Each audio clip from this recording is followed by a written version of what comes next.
এই প্যানেল থেকে নির্বাচন করছে। এবার তাদের বিগত দিনের কর্মকাণ্ড আপনাদের স্বার্থে আপনাদের কল্যাণে যা করে গেছে তার বর্ণনা আপনাদেরকে দিয়েছে। আমি এত কিছু বলতে চাই না। আমিও কোনো এক সময় শিল্পী সমিতিতে ছিলাম। Last time I was sports and cultural secretary. So আর তার পরবর্তীতে আমার পেশাগত কারণ এবং বিভিন্ন কারণে আমি শিল্পী সমিতি নির্বাচনে অংশগ্রহণ করতে পারিনি বা করিনি।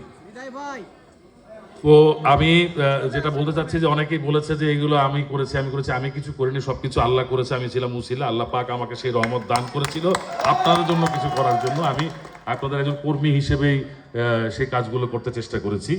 ভবিষ্যৎ দিনগুলোতে আমি দেখেন আসলে যে কিছু করার ব্যাপারটা, যে আমি কিন্তু কমিটিতে ছিলাম না, কিন্তু করার চেষ্টা করেছি। আমার করতে চাইলে কিন্তু সভাপতি, সেক্রেটারি, ভাইস প্রেসিডেন্ট বা অন্য কোনো পদে থাকতে হয় না, ইচ্ছাটা থাকতে হয়।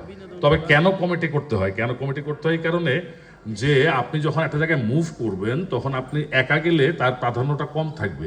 কমিটি গেলে মনে করবে শিল্পী সমাজের সকল প্রতিনিধি এখানে এসেছে, তখন আপনি মূল্যায়িত বেশি হবেন। সেজন্য একটা কমিটি করতে হয়, একটা পদ পদবি নিয়ে যেতে হয়। সো সে কারণে ইলেকশনে অংশগ্রহণ করা এবং আপনাদের সমর্থন পেলে ইনশাআল্লাহ সেভাবেই আমি এগিয়ে যাব। আমি বেশি কিছু বলবো না, দু চারটা কথা বলি যেগুলো বেসিক সমস্যা। আমাদের এখানে দেখা গেল জাতীয় চলচ্চিত্র পুরস্কারের যে অনুষ্ঠানটি আয়োজন করা হচ্ছে, সেখানে জাতীয় চলচ্চিত্র পুরস্কার, অথচ আমার চলচ্চিত্রের নৃত্যশিল্পী, নৃত্য পরিচালকদের অগ্রাধিকার না দিয়ে অন্য জায়গা থেকে আনা হচ্ছে, সেটা বন্ধ করা হচ্ছে। এবং আমরা এটা অবশ্যই করব।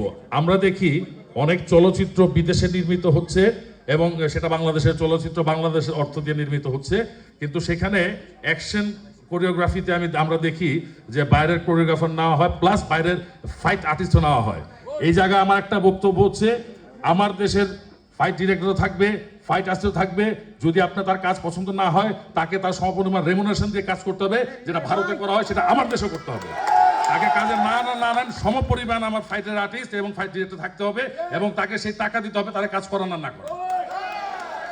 তৃতীয়ত হচ্ছে, চলচ্চিত্রের সমস্ত সংগঠন থেকে সেন্সরে ছবি জমা দেওয়ার সময় সার্টিফিকেট নেওয়া হয়, except Bangladesh film artist association.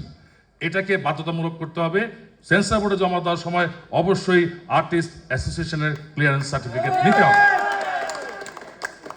এগুলো হলো বেসিক কাজ যেগুলো আমি করব। তারপরে যে আমাদের যে সমস্যাগুলো আছে সেটা সমাধান কল্পে আমি কিছুটা এগিয়েছি। সেই ক্ষেত্রে আমাকে সহযোগিতা করছেন কিছুদিন আগে ঘোষিত সংস্কৃতি মন্ত্রণালয়ের সংস্কৃতি প্রতিষ্ঠান এবং ব্যক্তিদের অনুদানের যে কমিটিটা, তার জ্যেষ্ঠ সদস্য, সিনিয়র মেম্বার হচ্ছেন আমাদের চলচ্চিত্রের একজন প্রাণপুরুষ, আমাদের এই বড় ভাই, আমাদের এই জনপ্রিয় নায়ক জনাব হেলাল খান ভাই। তার কাছেও আমার প্রস্তাব পৌঁছে গেছে এবং এটা উনি আজকে আমার বক্তৃতার পরে উনি হয়তো কিছু বলবেন এ ব্যাপারে, এর জন্য উনি এখানে এসেছেন। সো আমি কি করতে পারবো, কি করতে পেরেছি সেটা না বলে আগামী দিনগুলোর দিকে তাকাই।